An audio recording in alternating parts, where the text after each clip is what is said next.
Buenos días, jóvenes de secundaria. Vamos a iniciar ya después de los exámenes que espero hayan salido eh, de manera positiva, que se hayan concentrado lo necesario porque es un examen básico, por si acaso.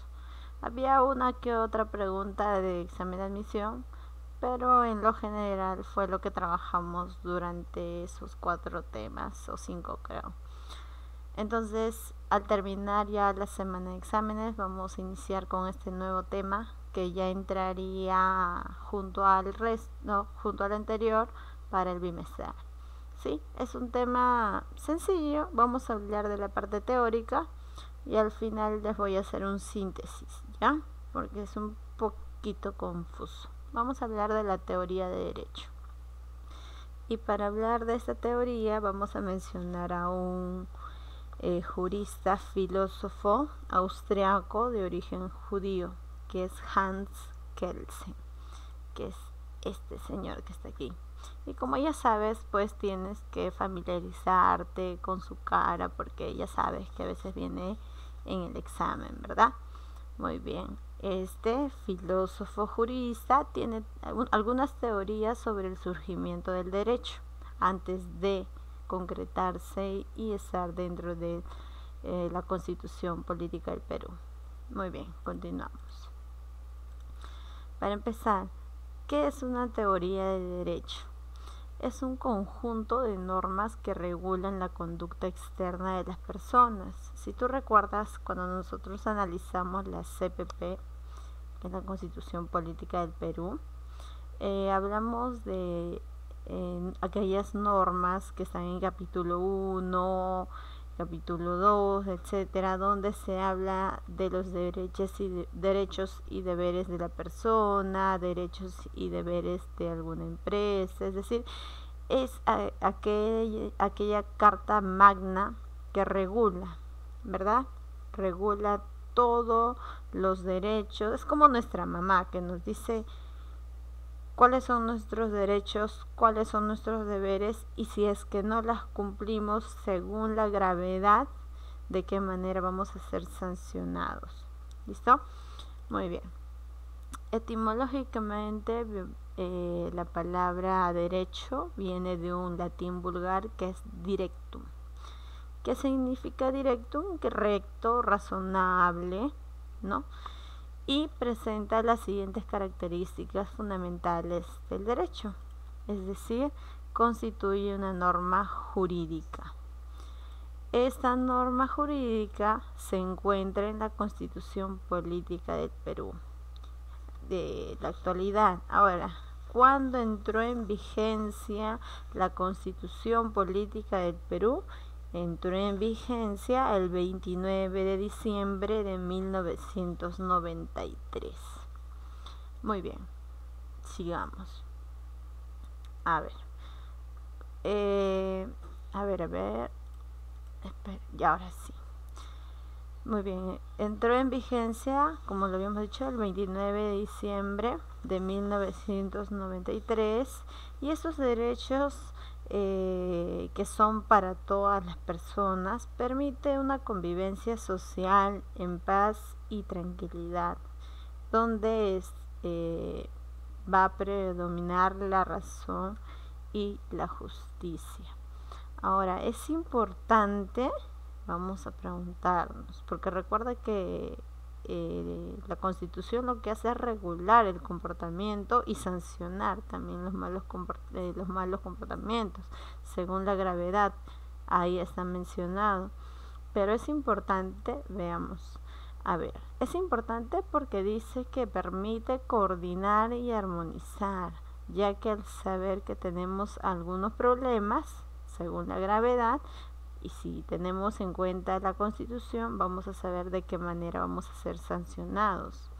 El derecho nos garantiza seguridad, paz, orden social, teniendo como base la equidad y la justicia.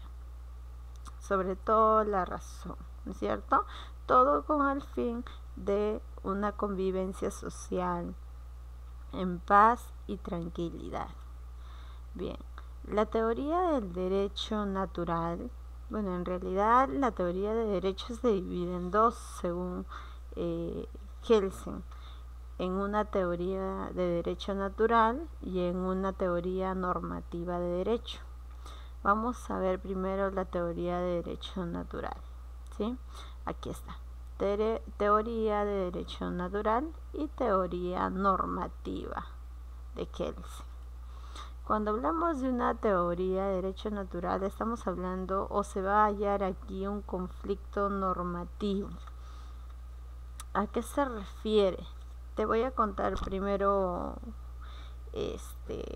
algo de literatura para que más o menos lo entiendas, ¿ya? Porque como te dije, es un tema relativamente complejo.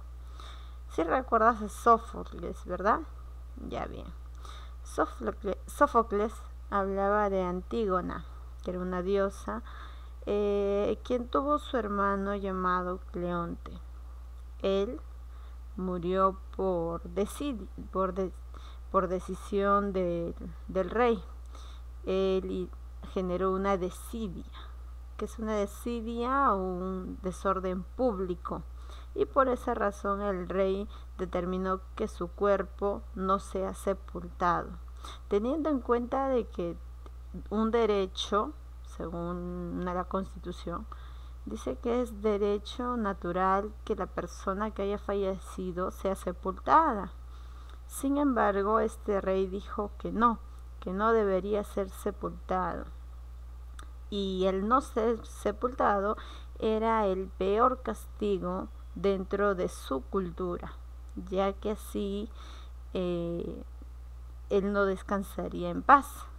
Pero su hermana Antígona, al darse cuenta de ello, desobedeció el mandato del rey y lo sepultó para que tenga un descanso eterno. El rey, obviamente, al enterarse, lo que hizo fue recriminarla, y ella le contestó y le dijo: no creo que su decreto tenga fuerza suficiente para dar un ser mortal poder para despreciar las leyes divinas. Hablamos de leyes divinas, una ley de derecho, una teoría de derecho, un conflicto normativo. ¿Por qué? Porque se sabe que aquella persona que ha fallecido debe ser sepultada, más allá de una orden de rey, más allá de todo, es un derecho de la persona. Entonces, asimismo, no quiero merecer por un solo hombre, porque él es un hombre como cualquiera, merecer un castigo divino. Entonces, ¿de qué nos damos cuenta aquí?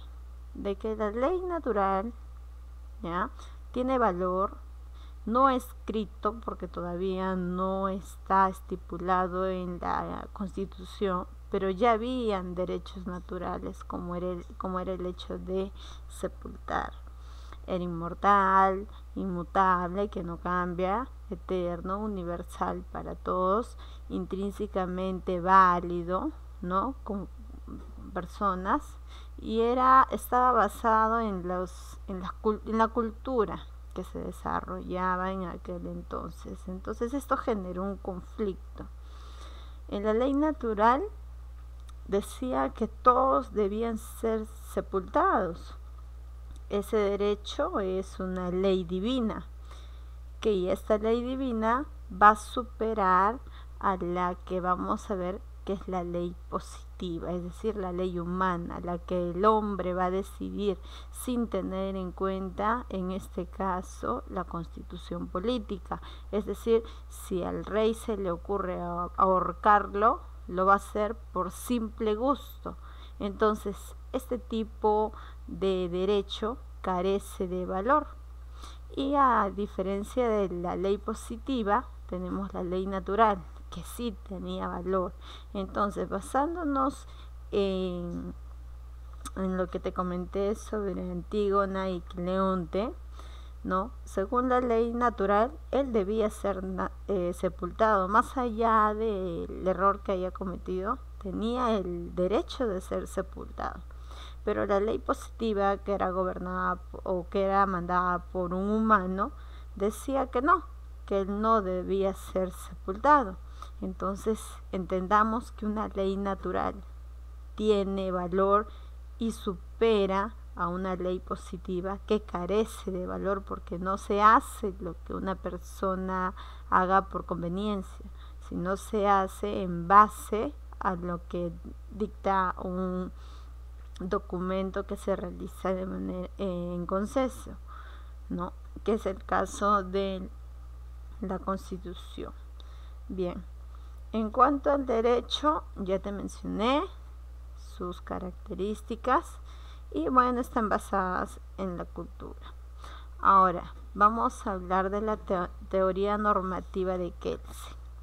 Kelsen nos menciona dos tipos, el juicio del ser y del juicio del deber ser. El juicio del ser, dice él, deja de lado las posibilidades del ser. Es decir, deja de lado lo que tú como hombre pienses. Aquí, dice Kelsen, se maneja la lógica y se plantean normas primarias y secundarias. Es decir, se queda con la parte lógica y es aquí donde él menciona de que si una persona ha cometido un error, se van a poder en su norma primaria menciona de que se van a poder crear sanciones según la gravedad del acto del ser humano, ¿no? Que priva de un individuo autorizado a ciertas disposiciones, pero siempre teniendo en cuenta la ley natural, ¿ya? Es decir, lo lógico. Porque imagínate, si dejamos a Cleonte sin enterrarlo, ¿qué hacemos? Habría una gran contaminación, el cuerpo se descompone al aire, se vuelve un foco infeccioso, entonces la ley positiva no tiene sustento. En cambio, en el juicio que nos plantea Kelsen, sí. Y él nos habla también de una norma secundaria. En esta norma secundaria dice él que el deber jurídico se implica o es implícita y se deriva de la norma primaria. Es decir, te voy a dar una sanción siempre y cuando haya un antecedente o siempre y cuando tengas tu culpa de algo y según ese error, según esa culpa, vas a ser sentenciado según la gravedad de lo que tú hayas cometido. Y por otro lado tenemos el juicio del deber ser, es decir, deja de lado los juicios valorativos. En síntesis, como te dije, Kelsen trabaja de dos formas, del ser y del deber ser. El ser trabaja con la forma cognitiva, con la inteligencia, con la lógica, que es descriptiva. Al ser descriptiva va a describir la realidad. Y la realidad es para saber si es verdad o falso una determinada situación. En este caso, ¿es verdad o falso el hecho que Cleonte por desidia, o sea, haya creado una desidia? ¿Es verdad o mentira? Tenemos que fundamentar, ¿ya?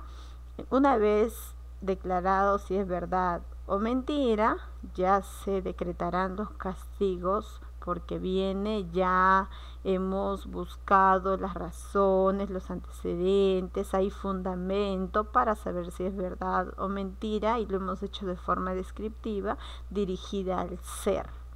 Ahora, en el deber ser no es descriptiva, es prescriptiva, es decir, ya una vez haber descrito y haber ya tenido en cuenta de que es verdad o falso, en este caso pongamos que sea verdad, vamos a emitir un juicio de valor bajo los argumentos racionales, obviamente. Tienen que haber argumentos de que sí, pues compruebe que este señor ha cometido ese error. Y esto va a depender los argumentos para saber si ha sido correcto o incorrecto el actuar. Y aquí es donde se plantea el deber ser, lo correcto o lo incorrecto. Y en el juicio del ser está la parte de lo verdadero o lo falso. Acá yo indago y acá yo emito mi juicio. ¿Listo? Muy bien. Entonces, como te había mencionado, la Constitución entra en vigencia el 29 de diciembre de 1993.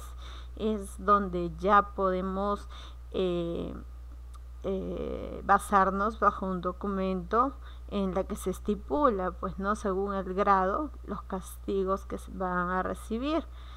Ahora, primitivamente el derecho se ejercía según la tradición y las costumbres, como ya habíamos visto, ya eran seres culturales, ¿no es cierto? Y a estas se le denominaba un derecho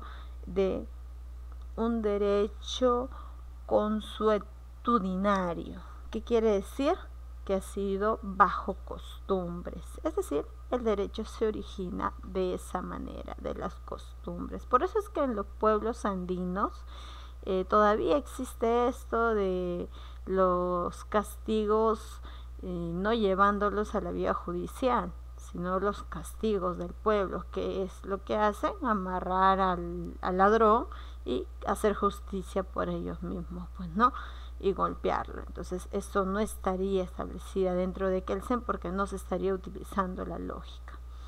Ahora, a medida que se establecen las leyes escritas, aparece un decreto objetivo, y este decreto objetivo es llamado también el decreto positivo. ¿Por qué? Porque es objetivo y a la vez es subjetivo, como hemos podido ver. La parte objetiva sería la ley natural y la parte subjetiva sería la ley positiva. Ahora, el derecho naturalista es la facultad atribuida a un sujeto para exigir algo respaldado por el derecho normativo positivo, ¿ya? El derecho consuetudinario, que está basado a costumbres, regula la administración pública. ¿Por qué? Porque así surgió en los inicios de lo que ahora conocemos como derecho, ¿sí? Veamos.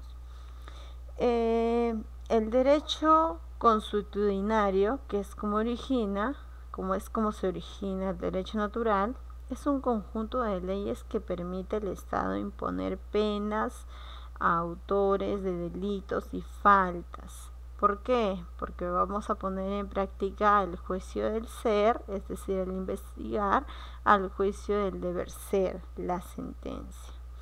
El conjunto de normas que regulan actos vinculados con la organización de la familia y la propiedad, cuando hablamos de familia, ya va a entrar a entablar los derechos civiles de la persona. Cuando hablamos de familia, estamos hablando del derecho del niño, de la madre como padres, el derecho del niño a nacer, etcétera. Entonces, derecho civil, ¿sí? Y bueno, el derecho comercial regula las relaciones que surgen con motivo de la realización de actos de comercio y los derechos y obligaciones de quienes realizan esta actividad. Ahora, no hay un solo derecho. Como tú podrás observar en la Constitución, hay una serie de derechos. Claro que cada una está dividida en títulos diferentes, ¿no es cierto? Si mal no recuerdo, en el primer título habla sobre los derechos de la persona. Dentro de ella está el derecho a un nombre, derecho a una propiedad, derecho a la vida, etcétera, ¿no? Y así cada título tenemos diferentes tipos de derecho. Bien, chicos, creo que ya con esta partecita nos quedamos con la teoría de Hans Kelsen, que tenemos un juicio del ser, donde se utiliza la lógica, donde se investiga porque es descriptiva, y luego vamos a plantear el derecho del deber ser, que es donde vamos a dar juicio valorativo si es correcto o incorrecto, y saber, ahora que ya tenemos la Constitución, ver el grado del conflicto o del error para ver qué castigo se le va a dar, ¿sí? Bien, chicos, hay una pequeña actividad que se le va a dejar. Que tengan un buen día, cuídense, chao chao.